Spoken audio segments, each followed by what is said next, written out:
the Symmeriyan Warrior-Monks, one of the most well-known Rimirian schools. They were not simply brutes with colossal weapons, no, they were the prime example of discipline, dedication, and endurance. They trained day and night, body and mind, following a rigorous schedule.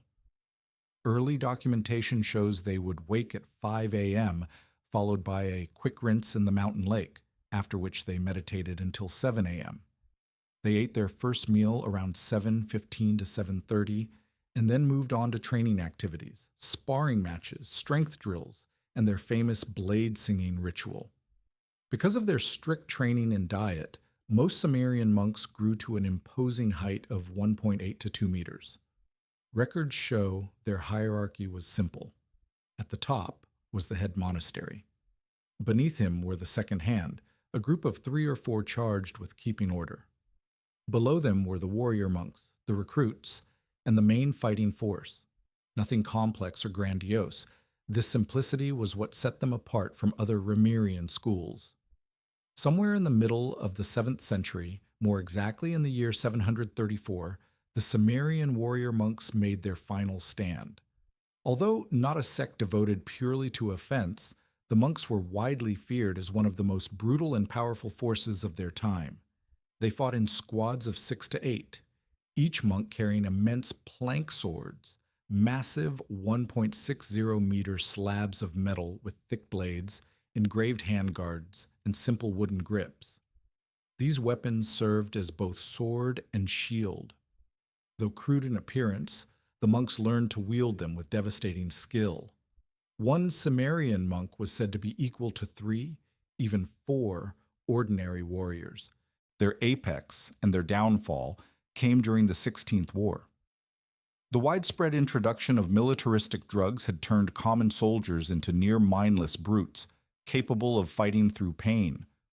On that fateful day, the bells rang across the Symmerian temple as the monks rushed to don their gear, while cannons thundered against the ancient stone walls. From atop the temple, the head monastery watched. He knew they could not win, but he also knew his monks would not accept retreat. What followed was one of the most legendary battles ever recorded. 200 warrior monks against 2,000 soldiers armed with cannons and explosive arrows. This became known as the Battle of Mountain Cimmus. The details are lost to time, but one fact remains. The monks felled over 1,200 soldiers before they themselves were slain. With that said, any questions? The professor added. Did they not have cannons mounted on the temple or the mountain? Asked the student. They believed in the way of shield and sword. They did not even use bows. As head monastery Eladius once said, "If my men fall, they shall fall staring their enemies in the eye."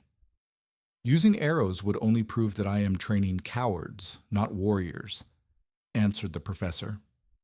So by that logic, why not use a normal sword and shield rather than that giant slab of metal? Asked the student. The first head monastery, Limmius, once said he had trained with sword and shield, and that it only taught him how to be a soldier. But by training men with a weapon that is both sword and shield, he taught them to become one with their weapon and their cause. A sword that can shield your body, yet also cleave an enemy in two, forces its wielder to fight with total focus, knowing there is only a single layer of steel between life and death. That's dark, but also quite smart, remarked the student. The monks were not the kind to seek out battle, but when they were forced to fight, they made sure they would be remembered for ages to come, finished the professor.